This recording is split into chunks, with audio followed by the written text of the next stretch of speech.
తన ప్రతిష్టకు భంగం కలిగించేలా బీఆర్ఎస్ పార్టీ సోషల్ మీడియాలో తప్పుడు ప్రచారం చేస్తుందని ఆరోపిస్తూ మంత్రి సీతక్క లీగల్ నోటీసులు పంపింది. ఆ పార్టీ అధ్యక్షుడు కేసీఆర్ సహా బీఆర్ఎస్ పార్టీకి లీగల్ నోటీసులు పంపింది. ఇందిరమ్మ రాజ్యంలో ఇసుక అసుర రాజ్యం అంటూ సోషల్ మీడియాలో సీతక్కపై గత కొంతకాలంగా తప్పుడు ప్రచారం చేస్తున్నారు. దీనిపై స్పందించిన సీతక్క ఇవాళ నోటీసులు పంపింది. తన ప్రతిష్టకు భంగం కలిగించిన వాళ్లు లిఖితపూర్వకంగా క్షమాపణలు చెప్పాలని కోరింది.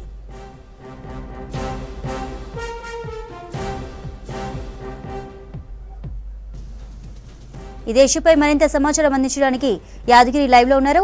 యాదగిరి, బీఆర్ఎస్ కు సీతక్క లీగల్ నోటీసులు పంపినట్లు తెలుస్తోంది. దీనికి సంబంధించిన డీటెయిల్స్ ఏంటి?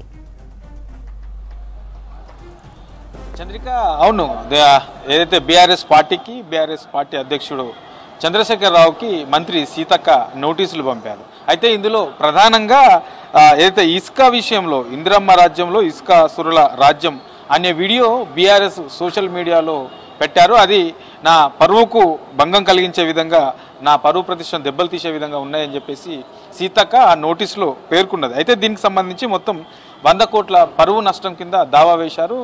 బేషరతుగా కేసీఆర్ దీని మీద క్షమాపణ చెప్పాలని చెప్పేసి సీతక్క ఈ నోటీసులో పేర్కొన్నారు. అయితే వాస్తవానికి దీనికి సంబంధించి ఈ బీఆర్ఎస్ సోషల్ మీడియాలో జూన్ 24న ఇందిరమ్మ రాజ్యంలో ఇసుక సురుల రాజ్యం అనేది అది చూశాను. నేను చూసి షాక్ గురయ్యాను. సో ఇట్లాంటివి అంటే ముందుగా ఒక వార్తలు రాసే ముందు వాటిని నిజాలు ఏంటో తెలుసుకొని రాయాల్సిన అవసరం ఉంటుంది. కనీసం నన్ను అప్రోచ్ కూడా కాలేదు. వాళ్ళ ఇష్టానుసారంగా వాళ్ళకు ఏది తోస్తే అది ఇష్టానుసారంగా రాశారు. దీనివల్ల నాకు భంగం కలిగింది, నా ప్రతిష్టను దెబ్బతీసే విధంగా ఉన్నది అని చెప్పేసి సీతక్క దీనికి సంబంధించిన నోటీసులో పేర్కొన్నారు. అయితే బేషరతుగా కేసీఆర్ క్షమాపణ చెప్పాలి, లేదంటే దీనికి సంబంధించి 100 కోట్ల పరువు నష్టానికి సంబంధించి దావా వేశారు. అయితే ఈ మధ్య కాలంలో గత కాంగ్రెస్ అధికారంలోకి వచ్చిన తర్వాత వరుసగా ఈ సోషల్ మీడియాలో అనేది కాంగ్రెస్ ప్రభుత్వం మీద తప్పుడు ప్రచారాలు కావాలనే చేస్తున్నాయని చెప్పేసి పెద్ద ఎత్తున చర్చ జరుగుతుంది. సాక్షాత్తు సీఎం రేవంత్ రెడ్డి కూడా దీని మీద స్పందించి కొద్ది రోజుల క్రితం దీని మీద మాట్లాడారు. కొన్ని సోషల్ మీడియాలు ఇష్టానుసారంగా వార్తలు రాస్తున్నాయి, కనీసం నిజాలేంటో కూడా తెలుసుకోకుండా వార్తలు రాస్తూ ఉన్నారు. తప్పుడు అంటే కాంగ్రెస్ ప్రభుత్వాన్ని బద్నాం చేసే పనిలో భాగంగానే సోషల్ మీడియాలో ఇట్లాంటి వార్తలు రాస్తున్నారని చెప్పేసి సీఎం రేవంత్ రెడ్డి కూడా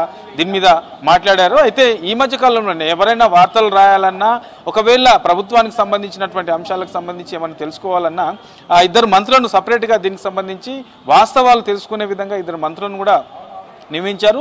మీడియా మిత్రులంతా కూడా ఒకవేళ వార్తలు రాయాలంటే క్లారిఫికేషన్ కోసం ఈ మంత్రుల నుంచి తీసుకొని వార్తలు రాయాలని చెప్పేసి సీఎం రేవంత్ రెడ్డి చెప్పారు. అయితే ఈ ఇసుకకు సంబంధించిన దాని మీద మొదటి నుంచి కూడా సీతక్క మీద కొంత ఇట్లాంటివి వస్తూ ఉన్నాయి. సో రాసే ముందు నిజాలేంటో తెలుసుకొని రాయండి వార్తలు, కానీ రాసే ముందు అవి ఎంతవరకు నిజము అనేది తెలుసుకొని వార్తలు రాయాలి. అనవసరంగా మంత్రులను ఇబ్బంది పెట్టే విధంగా వ్యక్తిగతంగా వార్తలు రాసి ఇబ్బందులు గుర్తు చేస్తున్నారని చెప్పేసి ఈ నోటీసులో పేర్కొన్నారు.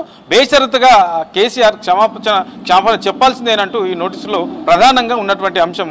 Chandrika, thank you Yadagiri.